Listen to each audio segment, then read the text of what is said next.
Over 1 million people have now signed Marcus Rashford's petition to provide free meals to children during school holidays. The move comes after the government failed to back a Labour motion. The aftermath of the vote has seen a massive public effort to make sure children don't go hungry. The Hive Youth Zone on Wirral have been out in their communities, providing a lifeline for young people and their families. We've been providing hampers for young people, so we've got a dedicated email where we've publicised that through our social media, and then not just like young people that come to the Hive, but people within the community. They can get through to us and they can let us know whether they need any extra help or any support. Even just like last night in a conversation with a young person, they had net all day, and the first meal was when they were here, which was roughly about 6 o'clock at night.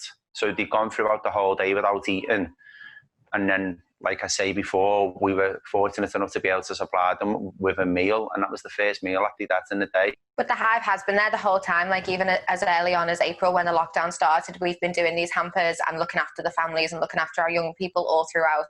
And this is a really great time to give that a push and yet really give us like a voice again to be able to say to people holiday hunger and hunger in general and young people really is an issue, and it is something that people are thinking about now. A lot of the hospitality venues that have come forward and have been able to help with food donations or being able to raise money, they're struggling themselves. Like, they're in the same situation. They're understanding that times are hard for everybody, but they're not just shutting themselves off and saying, oh, it's hard for everybody, like we haven't got the time. They're still saying we're all struggling, but we're all in this together and we're all going to be there for our young people. We're not going to let them go hungry.